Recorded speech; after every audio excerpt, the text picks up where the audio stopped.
Good morning, everyone, and welcome to Invest Bristol and Bath West of England Property Market Event 2025.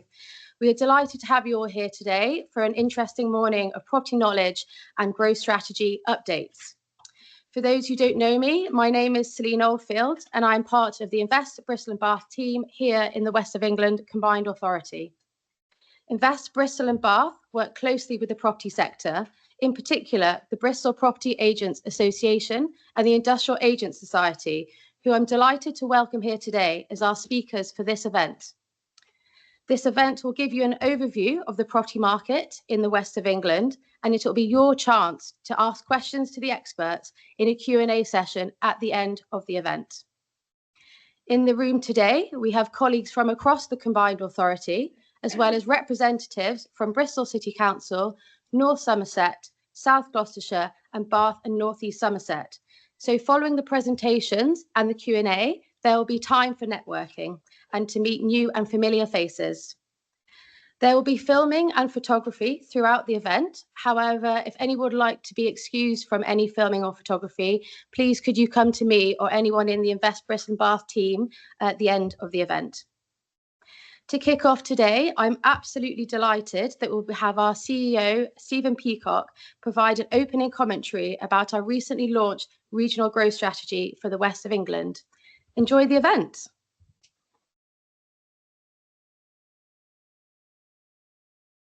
Well, thanks, Celine. And it's great to see you all today. I'm really delighted to welcome you to our offices, which are a bit quieter than usual, but we are open for business on the ground floor. Today is a really important day for us.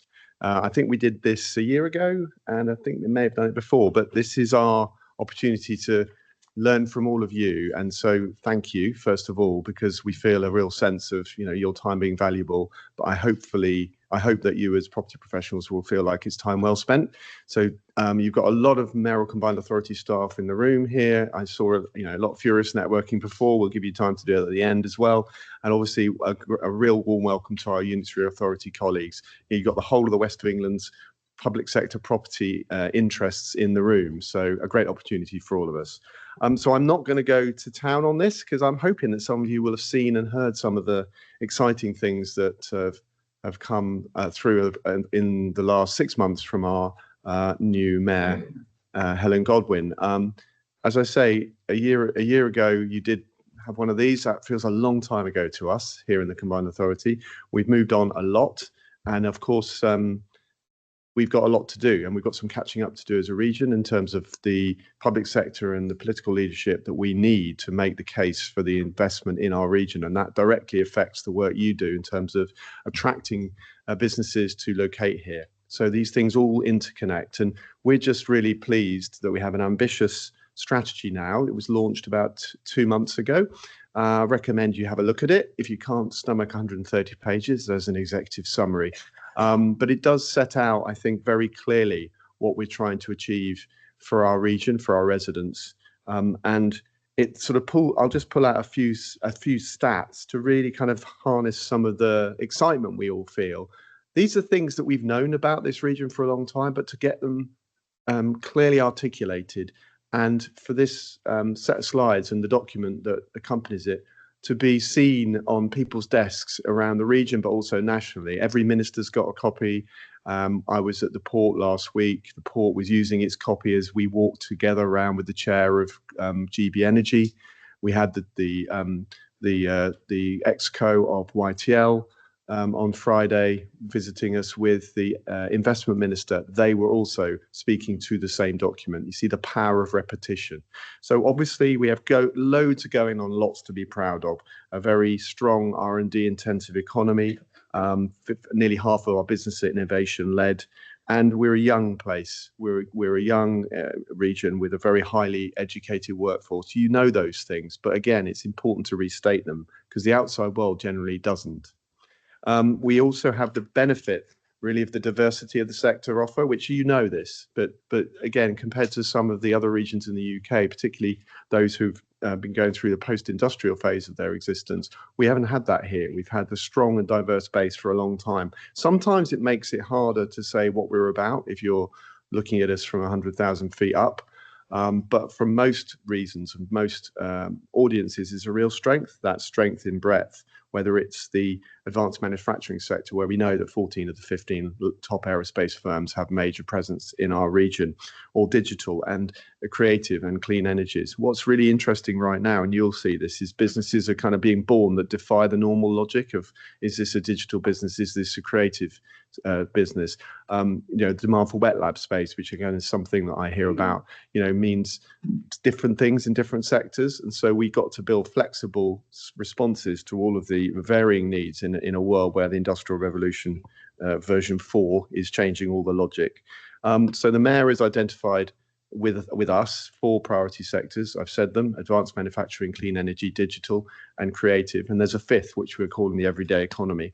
That's 57% of our workers. And obviously we work in a region where if we didn't have those foundational skills, we wouldn't be able to do the things we all take for granted. And some of those high value sectors are also all really reliant on the broader economy. So what we need to do, again, with the mayor who's very ambitious for our region, is ensure that we focus as much as ever before on making sense of our sort of high-end R&D industrial strategy for everybody in our region. So we helpfully, and I do think this is really helpful, we have identified a series of actions that we are going to be judged against. So this is all there to be read. There are 67 of them, and these are going to be how we bring to life the commitments that we've made in the plan. I'm not going to go through this at length, as you can tell. I just want to get to the point where you tell us what's going on in your markets. But it's really important that this is seen as a dialogue.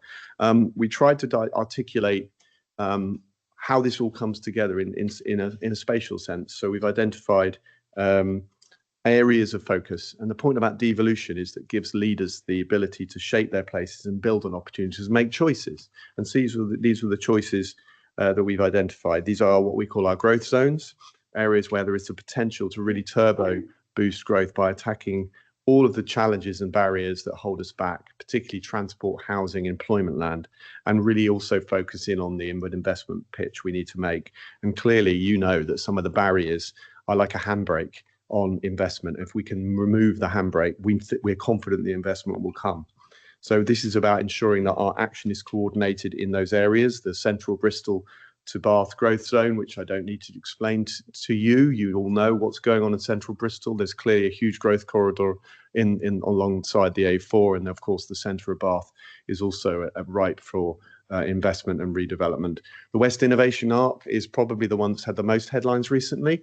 We were successful in securing a potential new town status for the West Innovation Arc around, of course, the YTL investment at Brabazon, which is just phenomenal. Again, I'm sure that most of you will have seen it, but it definitely is worth walking around. We took the chair and chief executive of Homes England around it on Tuesday last week, and we never fail to please people who see it on a bit of paper, but coming from 100 miles away, seeing is believing, and they're all blown away when they see the scale of that opportunity. But it's not just Brabazon. We've identified the areas around Bristol and Bath Science Park, the top of the M32, as well as the area immediately around Brabazon, which all told we think has the potential to deliver 40,000 new homes and the same number of new jobs. We've explained to government that the investors want to come, but we just have a bit of a problem with infrastructure. Can they help us out? There is a real willingness and a real understanding in government to try and pull together the levers of the various departments that historically have been quite hard to talk to in one room in a different way. There is definitely a willingness. There is an openness. As I said, we had Lord Stockwood down on Friday. He gets it. He's a businessman. He's an entrepreneur. So there are people in government who really do believe that you have to do things differently. And obviously we have a mayor who's speaking directly to ministers. That can only help in a very challenging environment where, of course, today being budget day, we don't think there are rabbits about to be pulled out of hats. However, there are some good things coming for our region. Now, the important thing, I think, is just to note that we've also tried to articulate what we think are the investable propositions right now for our region. This is our first real attempt in probably a long time, if we're honest, to try and set on a page what are we trying to do to attract investment that has, shall we say, a need to deliver a return in the short to medium term and can be considered as an investable proposition. So these aren't all quite there yet, but some of them truly are.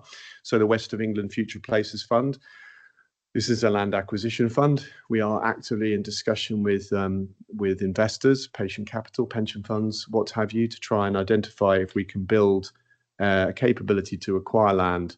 This is as part of, you know, the normal land assembly work you'd expect an organisation like us to do, to deliver major regeneration. It's obviously potentially, well, certainly the planning infrastructure bill, but perhaps the devolution bill as well is going to provide us with some statutory tools to help us with that job as well. And that is attracting a lot of interest from institutional capital. We obviously have a mass transit challenge in our region. Leeds is on the way to fixing its own mass transit problem. The reason I mention Leeds is because that will mean that Bristol will be the largest city in Western Europe without mass transit. And we know what that does in terms of the disbenefit to our economy. So we are working hard on that. We got a really good transport settlement from the Department of Transport last year, 752 million, of which we're talking potentially up to about 200 million to be spent on working on the mass transit. That kind of pays for studies. That doesn't get steel on the ground and wagons rolling. And we're mode agnostic, I should say. But we need some breakthrough thinking on how we might use public investment to catalyze private investment. We're up for innovation there.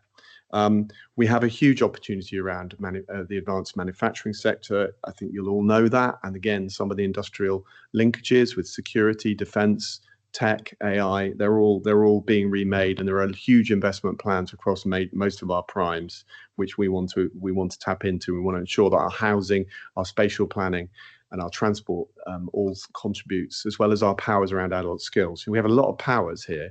We just need to bring them to bear differently.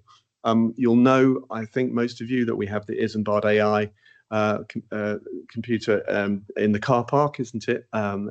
Next to the Composite Centre. But we have much more than that. We identified, in fact, by Lloyds Bank 2 weeks ago as their AI capital of the UK.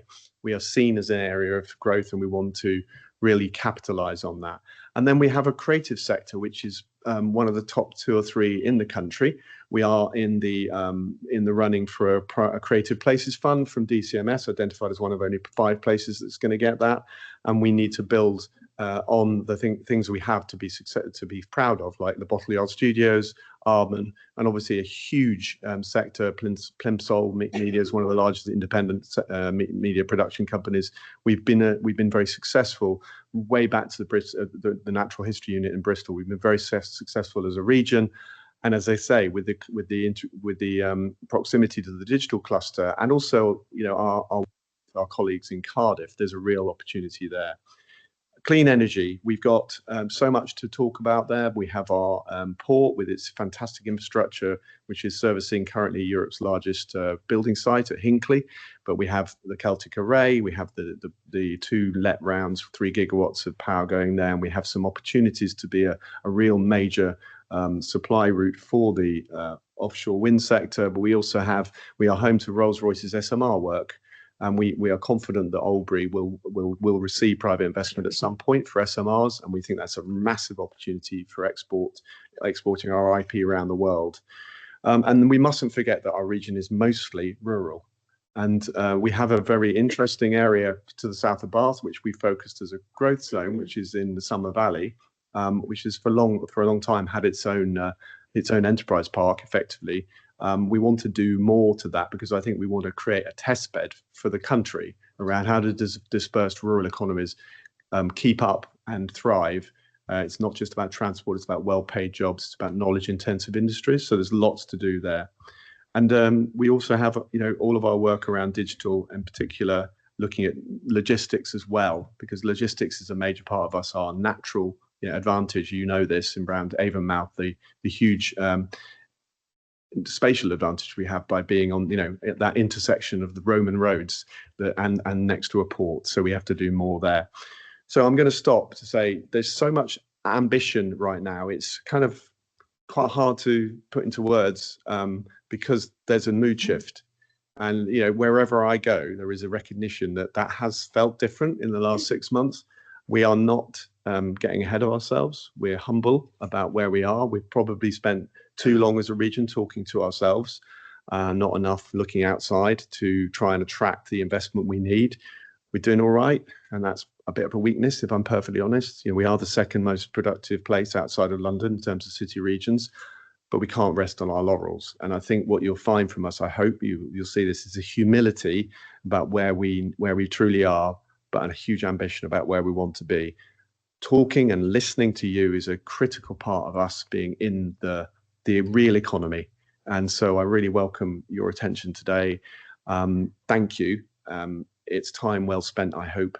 I'm afraid I have to go off to something, but I'm coming back for the networking, so I will see you all at 10:30. But that's it for me. So thanks very much for coming today.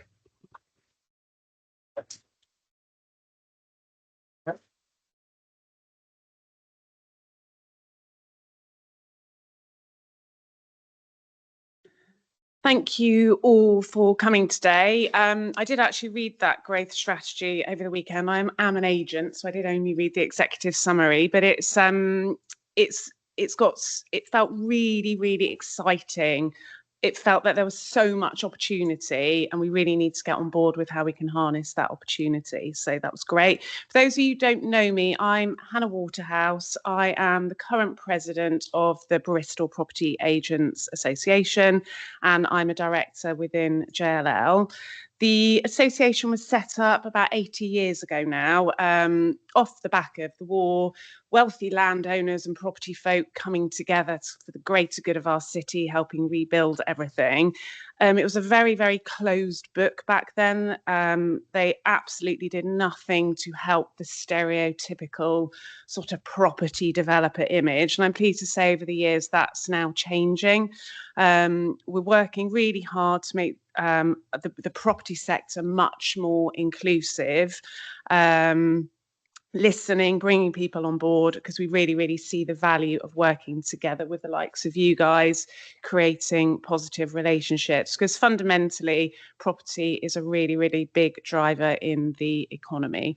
So you've got a really experienced team of experts here to kind of run through their individual markets. As Celine has said, there'll be some questions at the end, and then obviously chance for networking after. So thank you.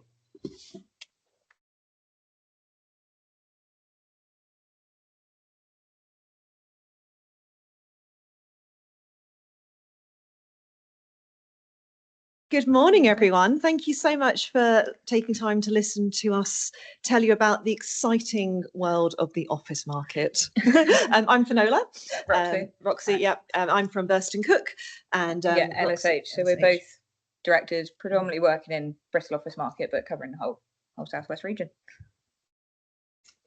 So yeah, as I've said, most of our information is focused on Bristol City Centre. It's clearly the main sort of hub for the region. It's where we've got most of our information. So we are leading on that, but we do also break down a bit of information on Bath and South Gloss as we go along. We have only got 10 minutes, so it's very high level information, but happy to answer any questions. Yeah, we'll have a quick canter through and then. So city centre demand through Bristol has remained relatively stable, I'd say, over the last sort of 10 years or so. It obviously took a dip through COVID. But our 10-year average is running at about 580,000 square feet per annum, and we are on track to hit that this year. So that's seen a good return to the market. You could argue it's skewed by a couple of the big deals, such as Hargreaves and if Graff will come in on time. But actually, even if you take those out, we've had really good range of demand covering good quality of buildings and sectors. So sorry, Fee's then going to look into that. We're just going to tag team between us. So this slide shows you some of the active requirements in Bristol city centre at the moment. As you can see, there's a real mix of active occupiers in the market. Some are already in Bristol at the moment, and some of these moves are being driven by the redevelopment of their existing buildings. For example, Just Eat and Simperium are coming out of Broadkey House as this is being redeveloped to residential. Same applies to Ethical and Spectrum, and the likes of Optimised and Fathom are existing tenants in Clifton Heights, which of course is being redeveloped to the hotel chain. Then we have requirements that have been satisfied this year. And as again, you'll see there's a real mix of occupiers across the various sectors of the market. We've got legal, property, finance, tech, energy, insurance. And I'm just going to touch upon a few really interesting deals, which I think is important to know about. So Burkitt's, this is probably the one you'll hear the office agency team across Bristol talking about the most. So they're a firm of solicitors. They initially took about 7,300 square foot in EQ, our super prime, lovely, beautiful Grade A building. And in order to protect their future expansion plans, they then took another 8,458 square foot and set a new headline rent in Bristol of 50 quid a square foot. Hargreaves Lansdowne, this is the largest deal done so far in this year. They took 90,300 and so in the Welcome building, paying about £47 a square foot. Closely followed by OVO, taking space in the Crescent. The most active business sector during Q1 and Q3 was the insurance and financial sector. They took a combined total of about 130,300 square foot across 10 transactions, obviously of Hargreaves being the largest. Another really active sector was property development and construction. You can see we have got a few firms of surveyors who've been moving around, CBRE and Savills, and the largest deal was Mott MacDonald, who took about 22 and a bit thousand square feet. So the impact that all of that's had on supply is that we are seeing a reducing level of supply across the market. Arguably, that's not a bad thing. We're definitely seeing some of the poor buildings being taken out, such as Clifton Heights, possibly Spectrum, going to alternative uses. They are dated buildings that perhaps aren't meeting the needs of occupiers anymore. So it's not necessarily a bad thing, but it's when we come to look to the future, if those supply levels keep dropping, then there's going to be issues in where tenants can move and how we can sort of keep them within our region.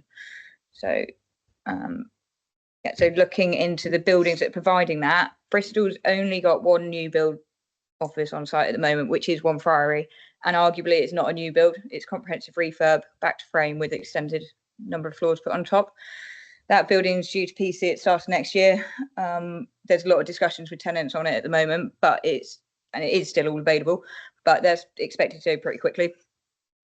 Fees mentioned EQ and Welcome, they are our prime buildings. Both have let up really well. They've only got about 60,000 square feet between them, which is not a lot of supply. So if one large tenant takes most of the space out of Welcome, then we're going to be quite an undersupplied Grade A market. Then you've also got buildings such as Assembly that came through sort of a year ago, and that's letting really well. They've also got a lot of space under offer. So supply looking forward, it does look sort of set to be tight, and it's a bit uncertain as to what's going to come forward next. Construction costs are really high, finance is quite difficult to get. So kind of watch this space to see where we go. The refurbishment market is helping to plug the gap at the moment. So we've seen quite a lot of really great refurbs come through at Rivergate, 100, Crescent. They're all reaping the rewards of being well-timed refurbs, and they're letting up really well. They're also achieving great rents, not far behind the prime buildings, which is partly due to that lack of supply. So then when we come on to rents, sorry, the figures are a bit small on this one. As Fee said, we're currently at £50 per square foot. That was achieved with Burkitt's taking space at EQ.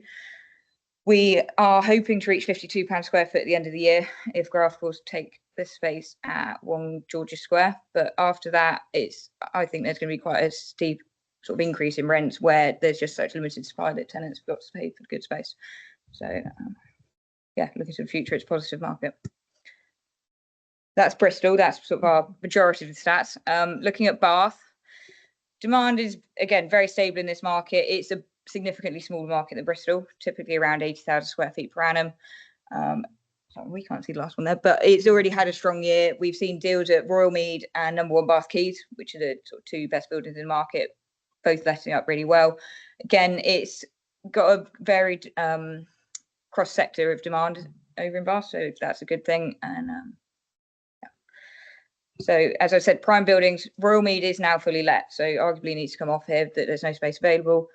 No. 1 Bath Quays is also really well let. It's only 10,000 square feet left. So if one tenant takes that, that means there's essentially no prime space left in that market other than Newark Works, but that is much more focused at the smaller end of the market with churn tenants looking to grow. Again, we've seen headline rents grow in Bath. They're now at £40 per square foot. That was achieved Royal Mead, and I think No. 1 will be not far behind that. The issue here is that where's the supply going to come from in the future? And again, what building is going to set the new headline rents? Because at the moment, there's nothing looking to come forward. And I think passing on to South Gloss. Lovely, South Gloss. So we, us agents, call this our out of town market. So we have two markets mainly. We have our city centre and out of town. So if you hear me calling it out of town, it's South Gloss. So in the out of town market, thank you. In the out of town market, good quality buildings continue to perform well. And we've seen fully let outcomes at buildings like 1000 Aztec and 100A Bristol Business Park. This part of the market tends to be driven by practical requirements, so strong transport links, parking, value for money, with the best buildings still letting efficiently. You can see across here what our demand is up to. So I'm sure these will be circulated. Yeah, great. We'll keep cantering on. So yeah, our prime buildings. Here we've got 1000, which is let, 100A. We'll come on to Brabazon in a second. I mean, it's important to note that our out of town figures, they do sometimes get a bit skewed, as with the city centre market. It only takes one large deal to make a particular quarter look very healthy. For example, if you break down this year, quarter one, we transacted just under 108,000 square foot out of town. Quarter two, 144,000. Quarter three, 21,000. The largest transaction this year was to Rolls-Royce in quarter two. They took about 87,500 at 100 Bristol Business Park, hence why that quarter looks quite healthy. So that's right, let's talk about Brabazon.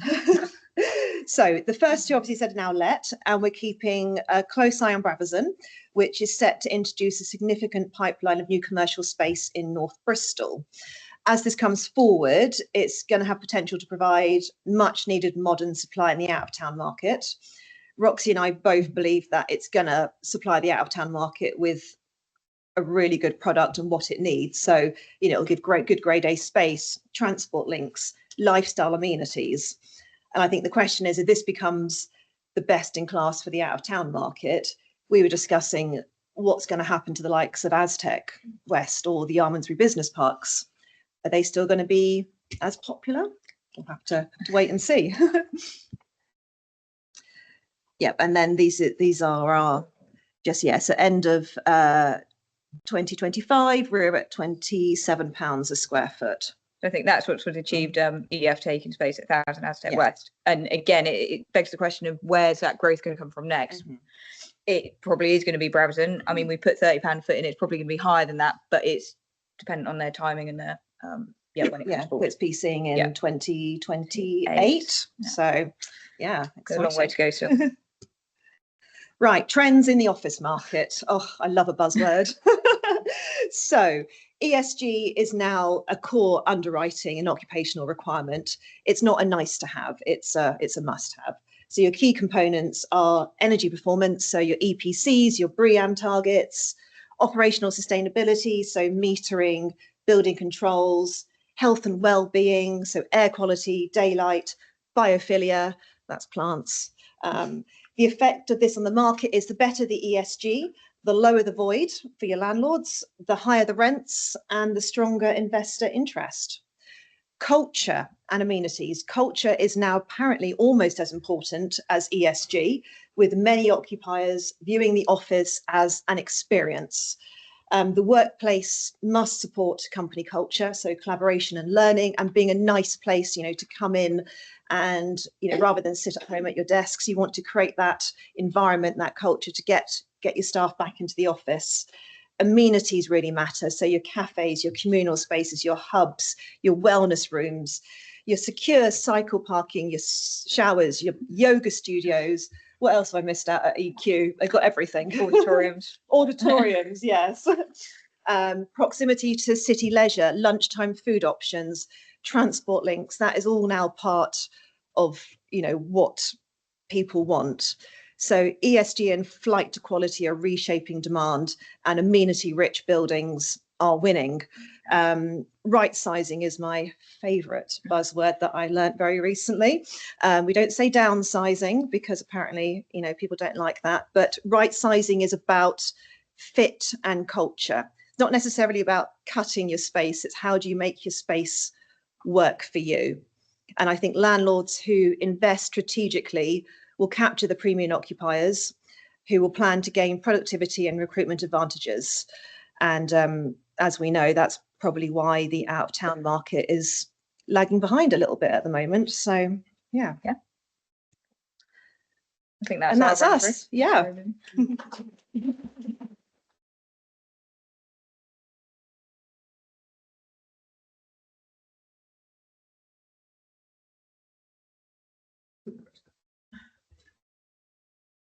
Morning, everyone.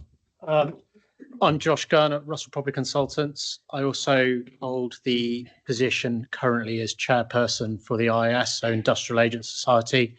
So that covers the whole Southwest region, so sort of Tewkesbury, Swindon and Southwest, so quite a big coverage of agents. And I'm Alex van den Bogert. I lead the industrial team at Colliers, covering the Southwest and South Wales. so we're just going to try and cover as much as we can in the short space we have. So we'll try and rattle through and come to the key aspects of challenges and opportunity, in our opinion. So Alex is going to kick off covering the take-up. So again, similar to the office market, the majority of our data and stats comes from Bristol and South Gloss, just naturally where the most industrial stock is and availability and take-up. So as a year to date, the Southwest has performed brilliantly. We've seen a total, as of end of Q3, just under 3.7 million square feet, which compared to the total of 2024 at 1.3 million square foot is it's a remarkable uptick in take-up. So which should lead us on to probably our second best ever take-up, with Q4 still to come. So the majority of that take-up has been really boosted by the amount of big deals, big box deals that have taken place this year, after a number of quiet years. So, the likes of GXO and Amazon taking 880,000 square feet, Waitrose taking 360,000 square feet, and we'll come on to a few of the other deals as well that have taken place shortly. But, that's really helped boost, the total take-up figures. So it's painted the Southwest in a really positive light, across the UK, really. But although the take-up numbers probably, paint a very good picture, if you delve deeper into total number of deals, then it's a slightly different story, particularly on the smaller end. So, the multi-let where, sub 20,000 square feet probably is lagging behind the 5-year average somewhat. We've just seen occupiers who are in that market really sort of impacted by, wider impacts and wider factors that, we'll come on to later on in the slides. I think it's probably worth just highlighting for the room. We sort of bracket the size range into 3 categories. So anything over 100,000 square foot, we refer to as big box. We're really imaginative with all this, by the way. Anything from about 20,000 to 100 big box, sub 20,000 multi-let, small units. Simple sheds. So this graph just demonstrates the amount of take-up that we've seen this year. So considerably a lot more compared to previous years, and we still got Q4 to come. So not included in these take-up stats is the Roper Roads deal, which is 230,000 square foot. So that's really going to boost the figures again. We've also just broken up the take-up per region, so you can all have an understanding. We tend to assess it a slightly different way, i.e. 7-side name math, we tend to chuck into one. We appreciate there's a boundary between the two, but gives you an idea of where the take-up is currently going in via region. Yeah, and that slide generally is self-explanatory. 7-side, being home of all the big box sheds. So you can see that the take-up there is considerably more than some of the other local authorities, and obviously Q2 in particular was boosted by the Amazon GXO deal.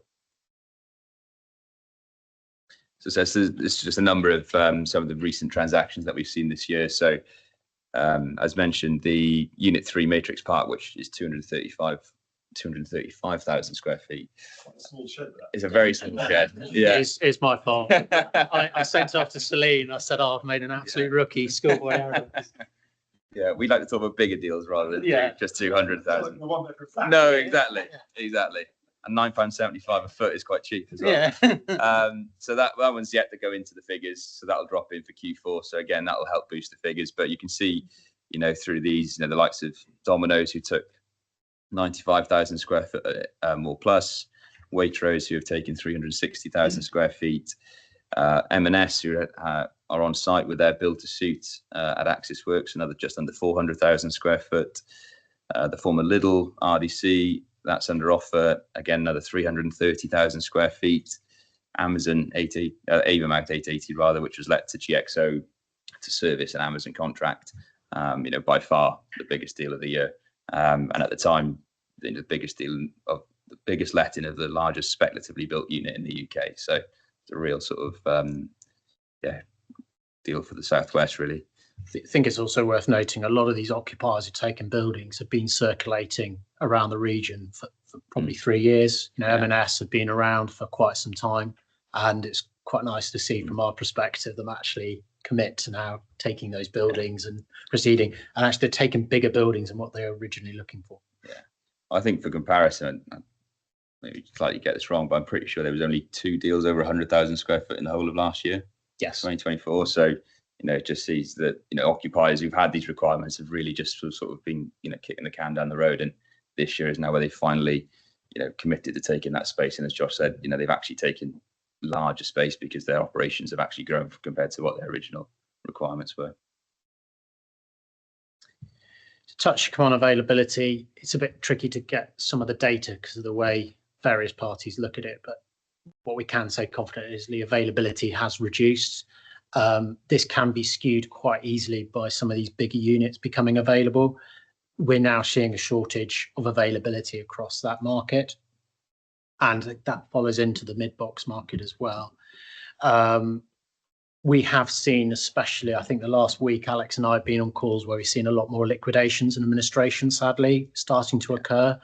I don't think personally they're going to have a huge significant impact on availability, and availability is fundamentally underpinning our headline rents in the market. There is a reduced amount of development over the last couple of years, various reasons, which we'll sort of touch upon later on. So those have had an impact with our pipeline. We are seeing an increase in void period in the market. Again, we'll touch on a bit later, but there is a lot more due diligence and procrastination, dare I say it, with occupiers now, trying to make decisions for various reasons. So we're just going to touch upon some market trends that we're seeing in our industry. This is not just regional, some of this is national. I know offices have touched upon ESG. Occupiers are becoming far more focused on this. The questions on our ESG trends, green power, amenities, green areas is becoming far more scrutinised. And there's actually some occupiers who won't take older buildings now. They only want brand new with ESG-A, BREEAM A, etc., etc. So a lot more new development is really focused on hitting those green sites.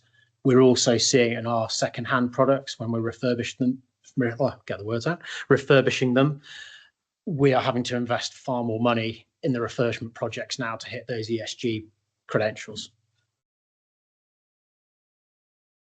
Power is, in my opinion, I think Alex and I have had this debate with loads of clients. Power is a real big topic at the moment. The grid is at capacity, we're hearing in a lot of cases, and I'm talking years before we can actually get increased power to a lot of these sites. This is mostly being driven by occupiers.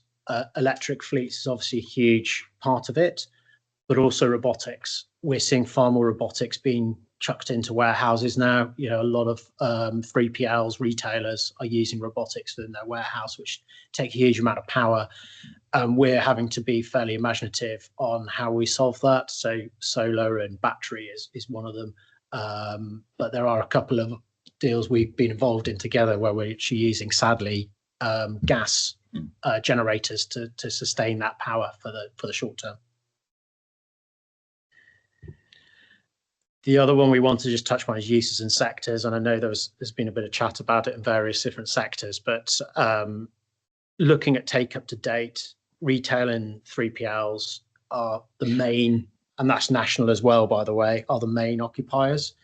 But we are seeing a significant growth in defence, given what's going on in the wider world at the moment.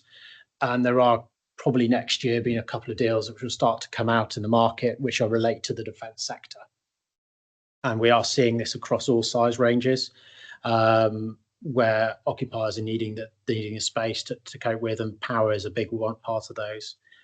We're also data centres coming in, as you can imagine, with AI and computing and cloud, etc.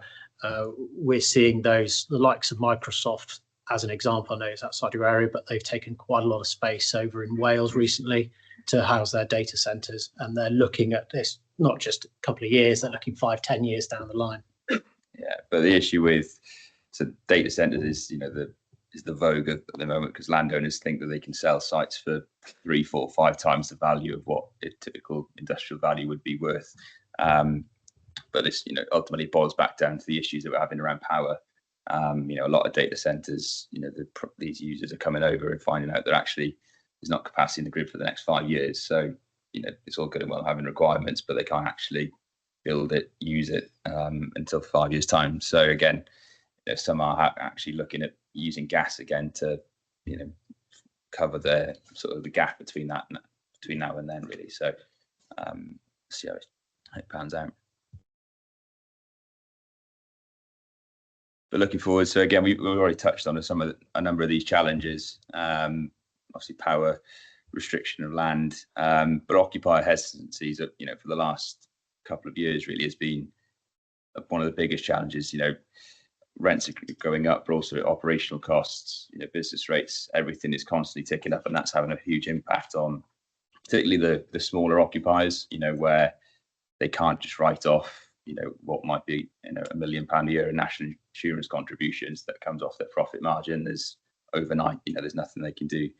Howdens, for example, overnight they lost 10 million off their profit margin, but luckily they're in a position where they can afford those costs, whereas, a local occupier can't necessarily afford to do that. So that's where the hesitancy is coming from. They're forensically looking at every single fit out cost, plan, rent, everything is really going into all of that. Fit out costs, we've had quite a few deals fall out of bed in the last couple of months. Because a combination, I think the FDs probably haven't anticipated how much it's costing to do all these works. As an average, we're seeing about £50 a square foot to refurbish these units now. And suddenly these occupiers are having to stomach these costs to make it operational for them.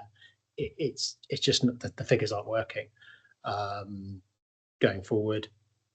Yeah, no, and then planning again, some local authorities are slightly quicker than others, but they are, it is still, it takes a long time from your first application to actual approval and then getting on with delivery. So again, the amount of time that's taken is actually causing occupiers to sometimes reevaluate their requirements. Are they better off? Is there other opportunities available, immediately available options in other areas? So again, that's becoming again a big challenge for us. And then infrastructure, which can be taken a bit of as a general term, but power, resources, access, road access, public transport for employees to come in. Avonmouth Seven Sides has traditionally had a bit of a bad rep because it's a bit harder to get staff down there for various reasons. So I think these are going to be, how much of the roads at capacity? I'm not a transport expert, so I can't possibly comment, but sitting in a car for too long would suggest that the roads are quite clogged. And then opportunities. So these are sort of views on where we see the opportunities in the area. And actually, it's quite nice to see some of them touch upon from what's been mentioned earlier. I think defence industry will be key. Obviously, we've got a very skilled labour area and established businesses in the local markets, and trying to grow that as they're getting significant investment. E-commerce continues to be drive forward. Retail sales continue to go up. That will continue to go forward. I think we're seeing more businesses consolidate their operations and be more slick in how their efficiencies are working, and that will come through into the property side. Drive towards modern warehouses across all size ranges. When I say improve efficiencies, when we say improve efficiencies, that's across costs, energy, how they use the space, what facilities are there for staff. And I think the big one, which will come into the horizon over the next couple of years, is green power investment. You know, the grid is at capacity. How can we solve that solution quicker? I think green power is probably one of those that needs to be looked at a bit further to try and meet that demand in the short to medium. And we're going to see more demand come through. We've obviously got the gigafactory at Sedgemoor down in Bridgewater going through. That's going to take a huge amount of power, I imagine, off Hinckley. So how are we going to try and offset that demand that's going to filter through as a result of that manufacturing process going down there? Cool. That's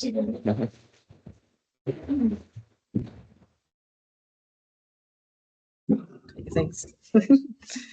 Thank you. Yeah, hi everyone. I'm Rebecca Harris. I'm a retailer and leisure agent at Hartnell Taylor Cook. So I'm just going to talk through what we're seeing in the retail market across Bristol and Bath city centres, and then touch on South Gloss and North Somerset as well. So this is a map of Bristol city centre. So there's a lot happening in terms of new development and how space is being used. So the ownership map, this is just quite interesting to see. So Hammerson are in the blue. So this is Cabot Circus top right, and then this end of Broadmead.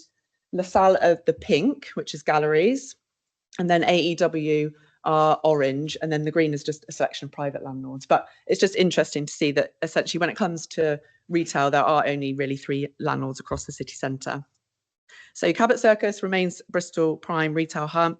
Zone A rents around here about £200 currently. Obviously, the big news here is the return of M&S. Obviously, it's really nice. I hope you've all been. It's lovely. A real vote of confidence for the city centre. And M&S, I was chatting to their agent recently. They said it was their best ever opening. So really good news. Other news at Cabot include Uniqlo. They've signed their opening, signed it for the former Topshop space. Kingpins Bowling, they opened in the former Showcase unit recently, or part of it, and then Odeon Lux Cinema is coming in the rest of it next year. So the Cabot end of Broadmead continues to benefit from overflow from Cabot Circus and the gradual emptying of the galleries.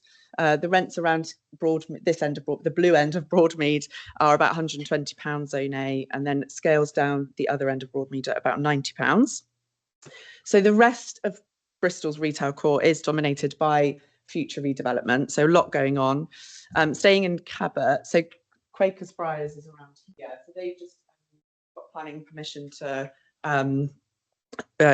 create a true mixed-use district. So the retail elements in Quakers Friars are going to be reduced down to smaller units on a single level.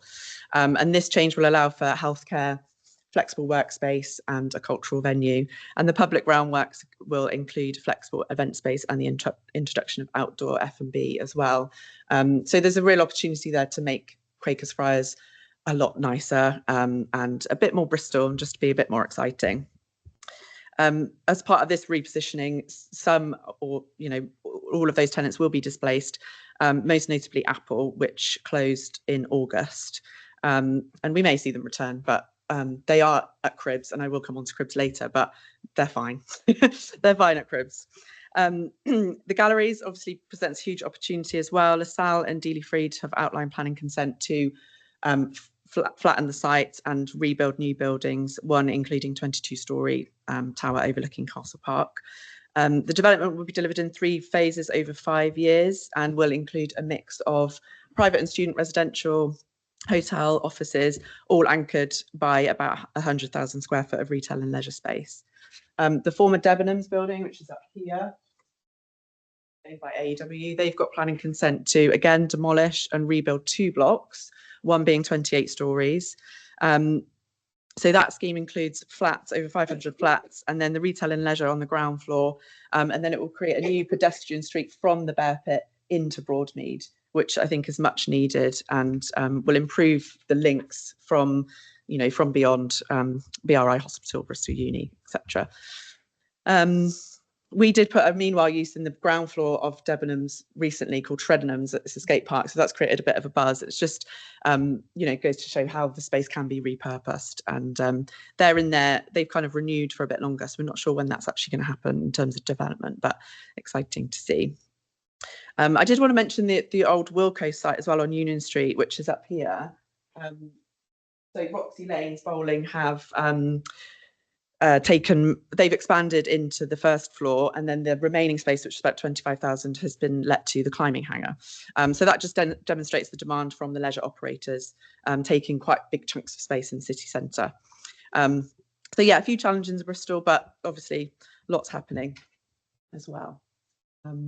So on to Bath. In comparison, a pretty established landscape, to be honest. So Bath and North East Somerset, British Land and AEW is the main kind of key players.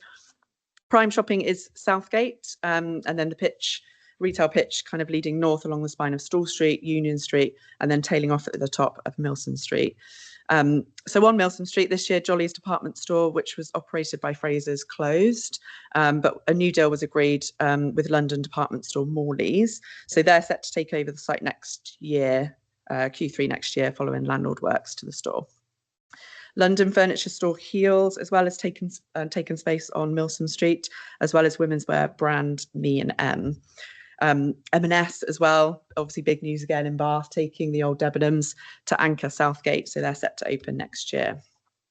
Vacancy levels otherwise really low in Bath. Some other recent lettings include Joe and the Juice, Sosandar, and Space NK have just announced their relocation into Southgate. So rents in Bath are improving. We're seeing about £200 zone A in prime, and then as it kind of tails up, to the top of town from about 150, 160, and then about 90 on Milsom Street. So South Gloss, obviously Cribbs Causeway is the principal out of town shopping centre, 750,000 square foot over two floors with a major anchor at each end. We know John Lewis and M&S. So they've enjoyed another strong year. I mean, there's not really much going on at Cribbs Causeway because it's so good. They're doing so well. There's not a lot of movement. It's really stable. There have been a few new openings. All Saints have opened.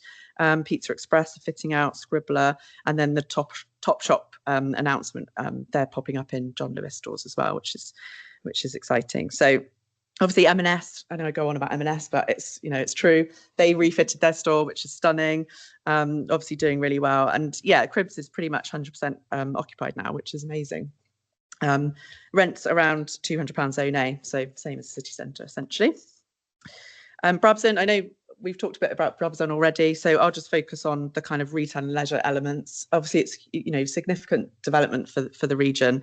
It's obviously absolutely huge. And in terms of retail and leisure, in this current phase, one of the largest hangars is being converted into event space, cafe, gym, and it's just been announced that Bristol brand Makoko, which is a high-end bakery, which is lovely, is opening their 7th site there.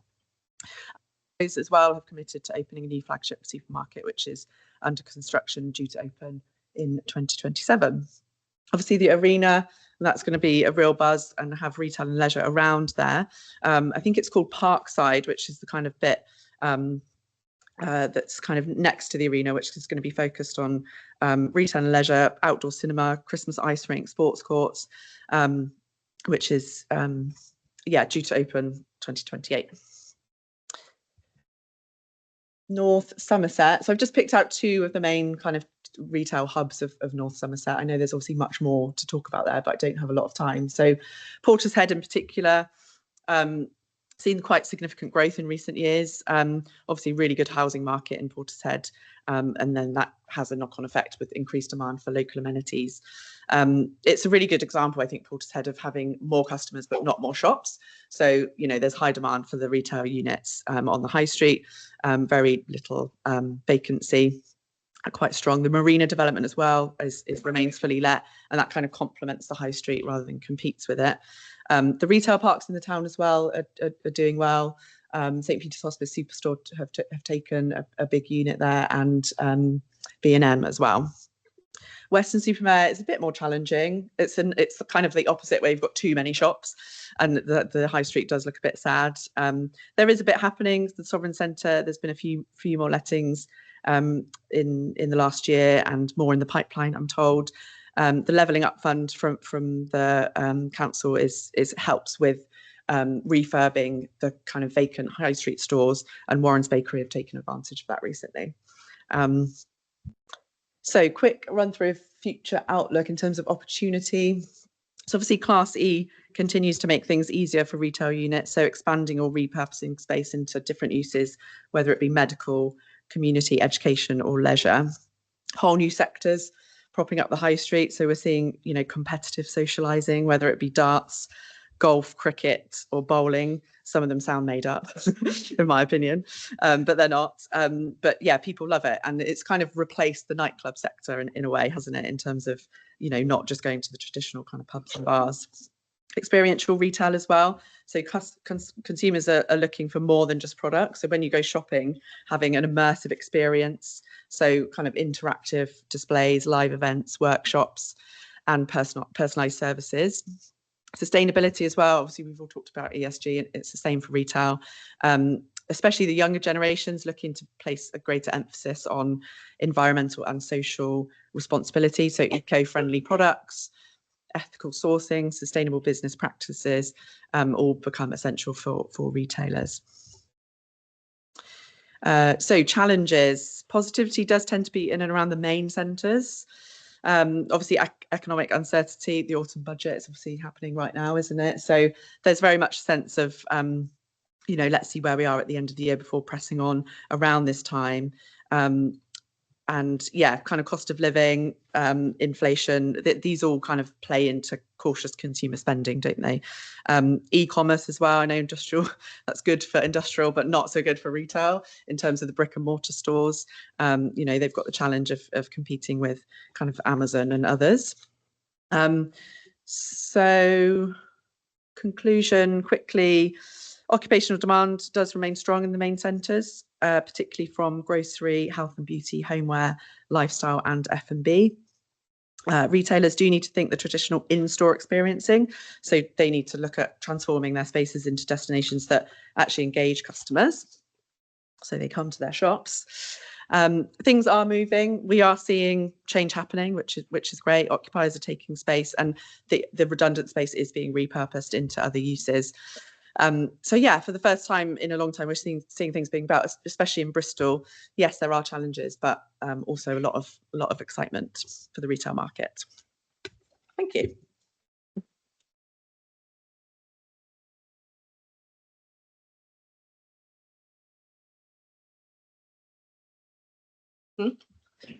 Morning, everyone. I'm Sophie Haslam. I'm an Associate Director at CBRE in our Development and Residential Land team. And I'm Julian Harbottle. I'm a Director at Savills in the Development team in Bristol.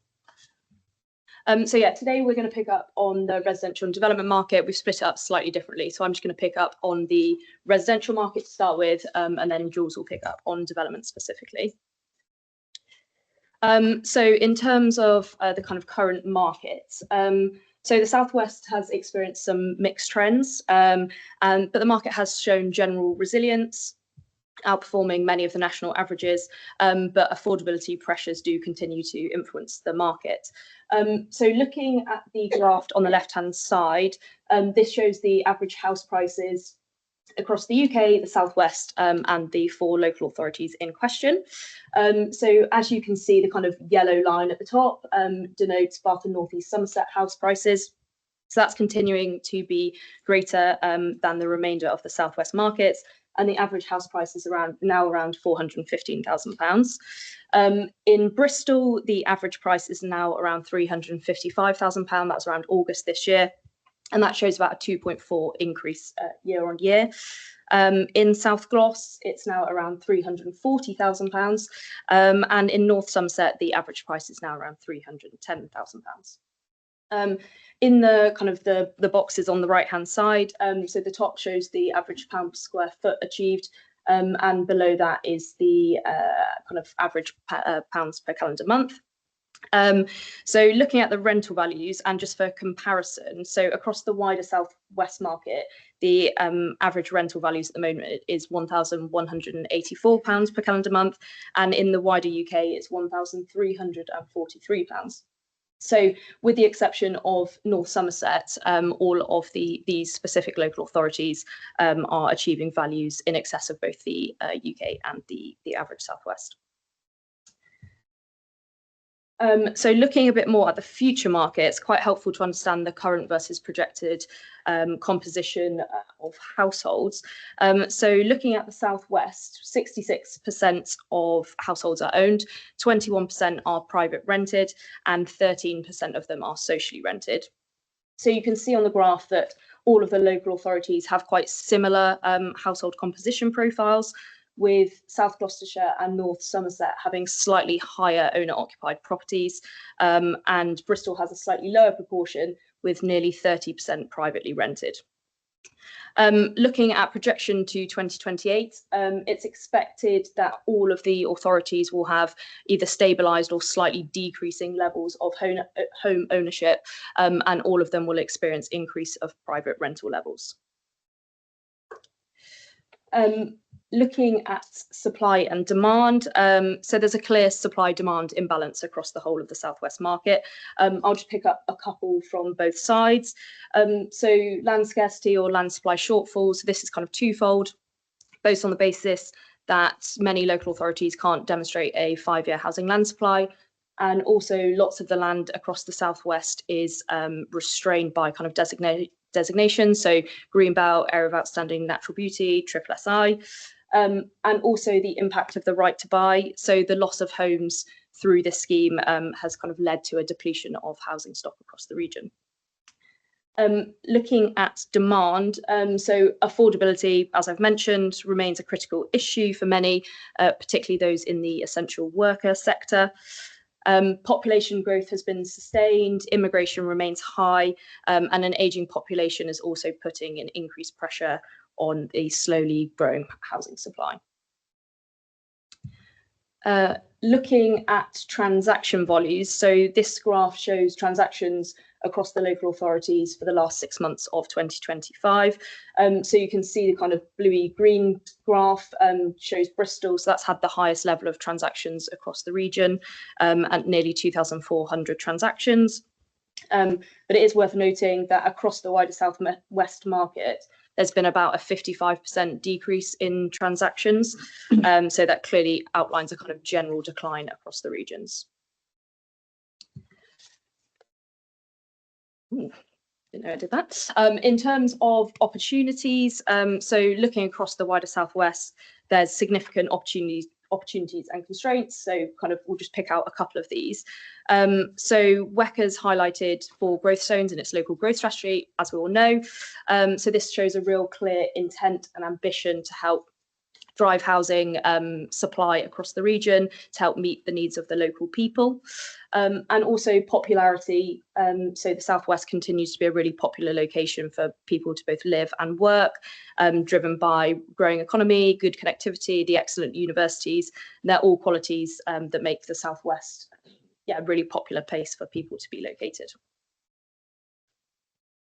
And in terms of the challenges, and I've alluded to some of these already, and I'm sure everyone's heard the word viability a lot over the last 12 months or so, but this has had quite a detrimental impact on the housing market supply, with many developments now unviable to deliver, or it's having knock-on impacts on elements like affordable housing quantum.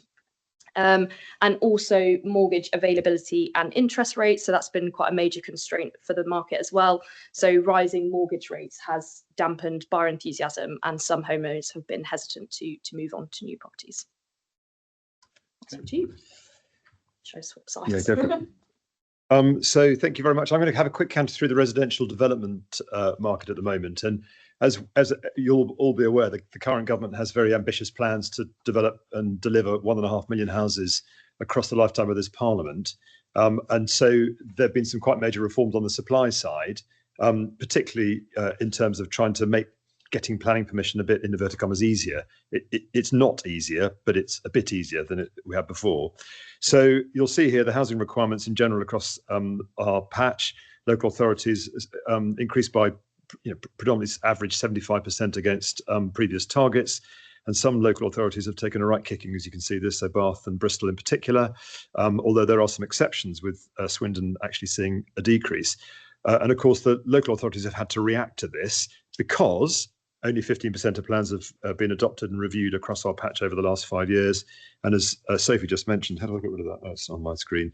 At least half our local authorities across the wider southwest can't demonstrate a 5-year housing land supply. So in my world at the moment, there are lots of land promoters and developers running around trying to get hold of land and beat up local authorities to say, look, you need to give us planning permission. So on the supply side, things are changing. There's no doubt about that. However, there's a bit of animation here. Here we go. That has yet to translate into higher supply.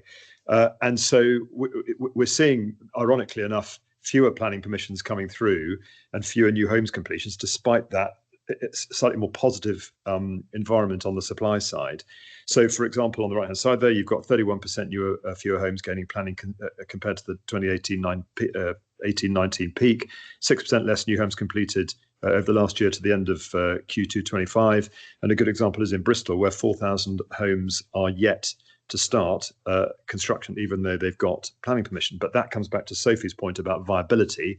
And Bristol in particular is, I think, it's Capita, I think it was, who say that it's or has been the 10th most expensive city to develop in on planet Earth, which is quite something to think about, really. So it's not just about the viability. There's also issues, of course, in terms of planning resource, and availability of officers to get stuff through the system and all the rest of it. So it's the government's trying, but it's not actually coming through as quickly as they would like. And so that then manifests itself in land value softening. And so for my landowning clients who all think they're going to be, heading off to Monte Carlo and retiring on the back of what they're getting from their development land, there's no doubt that land values have eased over the last couple of years. But make no mistake, the uplift between what a piece of agricultural land is worth in its existing use and to what it would be worth with a planning permission is still colossal. And it will be interesting to see what, if anything, the Chancellor does today in the budget to perhaps try and capture some of that uplift in value. Most people would probably privately think to themselves, well, that's, if she does try and go after that, a bit of that uplift for the wider good, that's probably a good thing. But she has to be very careful if she is looking at that, because of course, if they push too hard against what the landowners expect, the supply of land will then start to dry up, which will have the knock-on effect of increasing values and so on and so on. So it's a difficult balancing act for the Chancellor. But there's no doubt that land values have softened over the last couple of years, particularly from the peak of the market, which was the 24th of February 2022. I know that date very well because it's when Vladimir Putin rolled into the Ukraine, and it's also my eldest daughter's birthday, so I never forget that. So a couple of ones, this is outside our patch, but leaders and laggers in the development land market, just out of interest in the last year or so. Strongest performing markets, if you're in Plymouth, Exeter and Taunton, happy days. If you're in Truro and urban Bristol, not so happy. And I've mentioned the viability issues in Bristol in particular. This is a really interesting one, I think, sales rates, and this comes back to the demand side. So we've seen definite movement in the development land and from the government in terms of supply, but we don't, as Sophie mentioned it, we don't have any significant support on the demand side. So Help to Buy has gone, and there's no doubt that Help to Buy, whether you agree with the policy or not, absolutely drove house sales, and it drove development activity, and it drove also, large bonuses for house builders and all the rest of it on the back of outstanding financial performance. And so at the height of Help to Buy, you'd be seeing on average, one unit per sale, one unit per week across the market supported by Help to Buy. So you're looking on a development site selling 50, 60 houses in a year. On average now, to the half year across the southwest, that's down to about 0.4. And so that then impacts on what developers will do in terms of how they structure their deals. So we're seeing more deferment in the market, more caution as well, because I know the government want to build their 300,000 homes a year, but of course, if the developers, and the market's still driven by and large by the private house builders, if they don't believe they can sell them, they're not going to build them and just to appease the government. So whether again we'll see some intervention from the Chancellor on the demand side. When I was the president of BPA last year, and I was on a call with the Department of Business and Trade, and Matthew Pennycook was on there, and I asked him about this point, and he said it will be very, very difficult for a Labour government to come back with significant support on the demand side because of the political implications of fueling house builder bonuses and financial performance and all the rest of it. So we'll see. So current drivers on the land market in the southwest, we've seen this increase in greenfield supply, but fewer starts on the back of planning reforms, potential for greenbelt release. All the chat has to be some greenbelt release around Bristol and Bath, as we all know, and some big chunks are coming out if you look at the South Gloss local plan and what's coming through in Baines, but also this big issue in the city centre in Bristol in particular in terms of viability. Huge pressures remain on the RP sector. That's a big influence in our market. You might put a piece of land out, but actually, if the house builders can't find an RP to support them, then you're schoonered.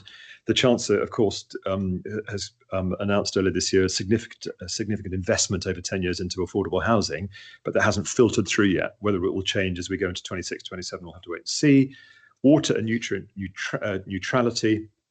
And of course, more environmental requirements in terms of house building. I think most of us would accept that's a good thing, but it adds to cost and delays and bureaucracy and all the rest of it. So future home standards and so on. So it's a mixed bag. In my view, the market in our world is sticky. It's not that bad. That wasn't my stomach, I can assure you. It's not that bad, but it's not that good. And I think probably like all of us in the room are waiting to see what happens at 12:30 when she stands up and tells us what she's going to do. So that is it from us. Over to Nick.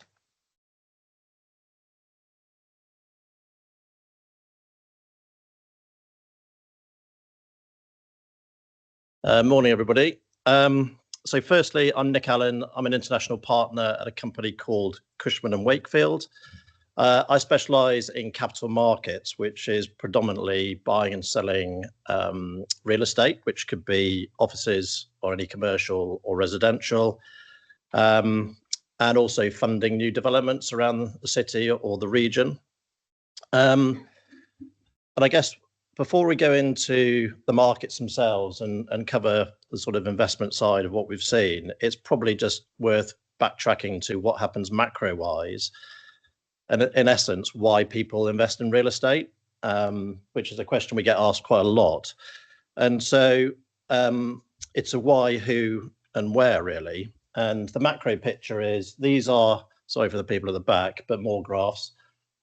Essentially, this is the trading volumes of total real estate over the past 20 years. And the shape of that is, obviously, there's more investment into real estate. Now, to put that into context, you basically have various places to put your pension fund money, or your pension advisors do. And that's either equities, gilts, bonds, future markets, or real estate. Real estate gets around somewhere between 5 and 15% of your pension fund money. So this is the trading that happens across the UK. So broadly about 60 million in total trading. What's quite interesting is there's a real shift in the trends of where that money's going. So really difficult, but the bottom bar, the lighter coloured sort of blue bar is offices.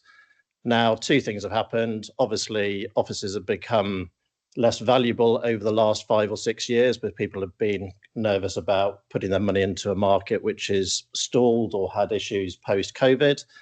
And secondly, they're looking to go into really big growth areas. So the big growth areas are what we might call the alternatives. So that might be beds in the form of student accommodation, BTR, hotels, or care homes, and then sheds. So the shed market, as we've all heard, has boomed very, very much so, particularly on the back of COVID, a big growth in that sector. And to put that into context, office investment in 20 years ago was about 45% of total trading. It's now about 18. And secondly, industrial has probably gone from 10 to 20% of total trading, and alternatives, so all of those beds in particular, has gone from about 15% of allocation of funds to about 40% of total market. And that's played out across the UK. the other big thing in terms of offices is, particularly in the last couple of years, the concern about offices in central London. So some of the big transactions that my colleagues in London were doing, there's like the walkie-talkie building or the cheese grater. Those were £1 billion transactions. The last 2 years, we've barely seen any transactions over 100 million, let alone a billion.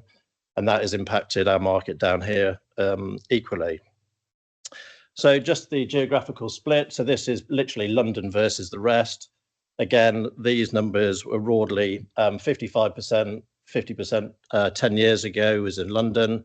That has diminished now to about 35, again, impacted by the trading in larger offices, where the regions is a bit more of a diverse investment pool. Importantly, the buyer pool has changed. So current buyer pool is broadly 55% international capital. If you went back 10, even 20 years ago, that was predominantly the investors of Ireland or the German open-ended funds. Today, it is purely global money coming into the UK, and that impacts us here as well. So the likes of Brookfield from Canada, Blackstone, BlackRock from the States, GIC from Singapore, Australian Super, obviously from Australia, amongst a number of those kind of investors. Now, when you invest in real estate, you are expecting better returns. It's a riskier, less liquid asset class. So it's really important that real estate is priced accordingly. So this is an all properties yield. This is not prime yields, but this is across all sectors. It will be narrower gap for certain sectors where there is seen less risk, maybe industrial or some of the living sectors, whereby offices, the gap should be wider. The reason being a 10-year gilt is meant to be risk-free money. It's slightly concerning when you think that you are lending your money to the government and they're prepared to give you 5%, 4 or 5% return on your money over 10 years, whereby pre a certain event with a certain chancellor and prime minister in 2022, that obviously caused a pretty significant spike in the market. So you see bottom left, you were at about 0.4%. We're currently trending at about 4.5% because of the view of the globe into investing into UK PLC. So again, sorry, another one difficult to follow, but if you just track the top line, that's the real main one here, and that's all about total returns. So that's a fund putting all of the monies into real estate, whatever sector. Those are the kind of returns you would expect or have seen over the past 10 years. Now, that fluctuates with economic factors and so on and so forth. If you go back 10 years, we're trending at just under 15%, which is a pretty decent return on your capital. But obviously, a couple of events happened, COVID and Trussonomics, as we might call it, a 45-day stint, which really dented the markets. And obviously, property is not immune to that. Now we're recovering back from returns which were negative, and we're now currently trending at about 6.5% for all returns, which is still pretty good. So who's investing and why they're investing? They're investing depending on what the pension funds want to put their money into. So that could be UK or pan-European pension funds. They'll be looking at the regulations in certain parts of the globe. UK is seen as very safe, partly due to its regulations, planning law, and legal structures. And then it's where they want to put their money. Do they want to put it into growth sectors or rebounding sectors? So you might look at offices as being more of a rebound market at the moment versus core markets of industrial and residential being a bit safer. And therefore, what is the returns? So core money, you've got to have a decent premium to what you could put into gilts. So gilts at 4.5%. If your core money, institutional money, you want 7 or 10% on best-in-class assets. That's your return over the life of that asset that you own, which may be for circa 5 years. Core plus, where you're taking a bit more risk on an asset, there might be short-term income or refurb requirements to it. Those are about 11 to 15% ungeared. Value add, obviously you're going into riskier products, and that might be funding schemes where you have capital risk, cost risk, leasing risk, and delivery risk. And those obviously invariably need to have decent returns. The challenge we've got at the moment is that debt costs are really high. So we're all in debt. Pre-Trustonomics was around 2.5%. You're now in at 5.5% to 7%, depending on what asset class you're in. And then who's buying? So the core money, which I just talked to, the safe money, generally is the UK institutions, which you would all be familiar with, I'd hope. International investors, these are global investors. Pretty much every region of the world is covered here, all invested in Bristol in some shape or form, or the wider region, including Bath. Same with, they should actually say just private equity, not UK private equity. Most of these are, surprise, surprise, US. So KKR, Barings, Harrison Street, BlackRock, Blackstone, Hines are all massive PE funds. And they actually raise money for core investment as well as what might people think about private equity, which is high risk. That is not the case. They do have core money. And then finally, the REITs. So British Land and Landsec amongst them. Probably the best known, but there are other bigger names like London Metric are probably one of the most successful, certainly in the industrial and retail sectors. So what does that mean in terms of transactions? When this came to market, EQ is regarded bluntly as the best office building outside London when it was delivered. When it went to market, it was really a benchmarking exercise for the whole UK about where office yields were at. To put some context on it, you probably can't read that, but this transacted at 7.25%. Over the 20 odd years I've been here, the fluctuation in prime and prime yields between peak and trough is about 4.5% to 7%. So to see this trade at 7.25 is quite disappointing in many respects, but it was where the market was at. If this was trading today, I suspect would be slightly stronger than that. But partly was liquidity in the market, confidence in the office sector, and finally was around lot size. So over 100 million trading was quite rare in London, let alone a regional market.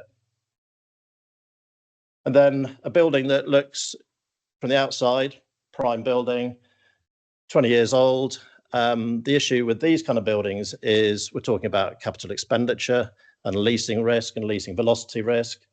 The building could be all but vacant within the next 12 to 18 months. And because it's 20 years, there's a massive amount of capital expenditure required in M&E. And those kind of costs, if you rewind 5-10 years ago, were probably £50 to £100 a square foot, depending on how much you need to do on M&E, etc.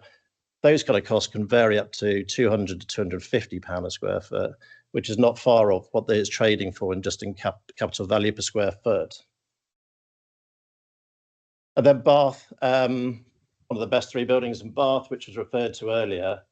So this is now under offer. It's not a completed transaction, but this is, a repositioned building, new level rent.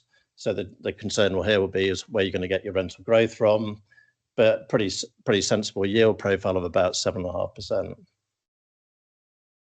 Industrial and logistics, a market that has been trading at much better and much stronger values per square foot. Sorry, in yield terms, I should say. Glad to say I put this under offer slightly ahead of time because we actually put this under offer last night. This is the Waitrose building, which basically is 10 years securing income to Waitrose. But one of the reasons people like it is that how it fits in with their whole supply chain. Waitrose are growing massively. They've got £1 billion development program across the UK and taking units like Brabazon. But moreover, they are spending £27 million fitting this unit out. So anybody investing thinks, well, Waitrose probably aren't going to go in 10 years' time. So you feel quite confident in that and how important it is to their supply chain. But that's trading roughly around quote, which is 5.65%. And then Patchway, what might say is 30, 40-year-old industrial estate, still needs a lot of TLC. Part of the estate is being sold as outlined here. This is under offer again to US money, trading at about 5.5%, slightly better. The asset here will be repositioning some of the units in terms of refurb, reletting at higher rents than the current passing, which averages only £7.30. Pick a number, maybe into double figures, is what they're anticipating where these rents might go to in time. And as a consequence, 5.5% looks quite expensive, but your reversion looks quite healthy towards double figures. But we'll see how that plays out. And then finally, Feeder Road scheme called King's Business Park, traded earlier this year. Aberdeen, one of the big pension funds, trading out of a smaller scheme. Slight bit of nervous about these units. It's a 30-year-old scheme with some refurbishment that's happened to it. However, whilst there is some vacancy coming, hopefully the rents continue to grow, but there may be or may not be a bit of a cap on where those rents can really drive to. But it's only let off, I think, £7.50 on average a square foot, and we're seeing rents of almost double that in a similar area. And then into retail leisure, this is a bit more difficult. Not a lot of trading in this part of the world. Brislington Retail Park is on the market at the moment. This would have been trading for probably double this number about 5 to 6 years ago. But rebasing of rents, obviously downwards, has impacted this. There's generally been better demand for retail warehousing where there are quite urban locations near city centres, because people see single-storey buildings could be redeveloped for high-rise, probably less offices, but certainly residential. Southgate, one of the sort of more popular locations to invest in. Bath's always been quite attractive. Challenge here is the rent is quite high and needs to be rebased, and there's not much left on the lease to the tenant, and therefore a 7.5% yield looks quite soft, but it reflects a couple of those factors, and that's being bought by British Land. And then Waitrose, supermarkets are very popular because they're pretty sticky. Tenants tend to take long leases, and for example, Waitrose here have got 20 years to unexpired with indexation. There's quite a safe investment at 5.25%, and that traded again with an institutional investor with core capital. Build to rent, again, a market which has not seen much trading. In fact, the two examples here traded probably 2 to 3 years ago. There's not been much happening in the sector because viability is a major issue, which has already been highlighted. So Bath Junction was funded by Deutsche, one of the big German funds. Highly attractive sector to invest in. Rental performance has been very strong. And because of lack of deliverability and product in the market, rents continue to grow, probably stronger than other cities. These are trading, or were trading, in the sort of low to mid 4%, which seems quite aggressive yields, but their performance in terms of rental growth has been strong. And the same here with Granger, with the scheme, which is obviously somewhere behind us. It's just PC'd. Again, yields for these kind of things have softened as a consequence of just general market dynamics. However, they're highly investable, particularly from overseas institutions. And the student market, again, Bristol has been on a very big growth trajectory. Between the two universities, they've grown by somewhere between 16 and 18,000 students over the last 7 years. So that's how many more students are in this city. But we've only delivered about 3,000 new beds. As a consequence, we've got about 15,000 students in HMOs across the wider region, and that's obviously a major issue. The building that's on the market at the moment, again, owned by Deutsche in one of their core funds. So that's university backed, so that income is guaranteed for 10 years from the University of Bristol with indexation, but you do have to operate the building, so you do have operational risk, and that's around 5% in terms of quote. But the build cost, or the value per bed, is about 150. You couldn't deliver a building with land value and build cost at that level, so it's below delivery costs. The university campus, the building we got under offer for the University of Bristol with a well-known party in that sector to deliver their flagship scheme next to Temple Quarter. Obviously, it doesn't have an underwrite from the university, but they have a right to nominate to the building. But given its location next door to their new £500 million campus, and there'll be 5,000 students there in the next 3 or 4 years. It's a highly investable kind of product, and it's best in class in terms of its desirability from students. And then finally, earlier this year, we managed to secure funding for Avon Capital Estates. They developed a scheme through Planning and Building Safety Act gateways. And bizarrely, we sold it to an Australian pension fund who are going to bring that forward over the next couple of years. But that's probably seen as the benchmark scheme in terms of the UK, in terms of pricing for funding a spec scheme. A yield of 5 3/4 is pretty aggressive, given you've got all the development risk and obviously then leasing risk at the back end. So in terms of trends, obviously gilt rates and SONIA rates have shifted out, as I mentioned earlier. The view is that rates will come in this year. Our forecasting is that they will probably bring in base rates probably twice over the next 6 months, which would be very important. Investor returns need to probably reduce somewhat to make viability stack up for some of the schemes we've talked about already. Challenges around environmental standards, everybody wanting to be green buildings. It's probably actually driven largely more by some investors than it is in terms of some occupiers. But the real issue is around viability and delivering product, and that's probably one of the issues that we do have, which comes to the next phase is there's been a real lack of investable stock in terms of the quality end of the market, and therefore the trading volumes have not been as high in certain sectors, certainly offices, because we just haven't been building. Also, when is the best time to buy? George Soros is probably one of the best, you might call gamblers of all time. And if his view is never try and time the market. And his view is if you wait for the bottom, you've already missed it. So I think most people are realizing that, subject to what happens today, that we probably are coming up the bottom curve into a more exciting trajectory. And the reason it's more exciting is there's probably no more. There's probably never been as much capital, global capital, to invest in real estate. They're just biding their time for when the right moment is to go, and just having that confidence in whatever sector that might be. And I think the view is that that will probably come quite strong in 2026. And that's from me.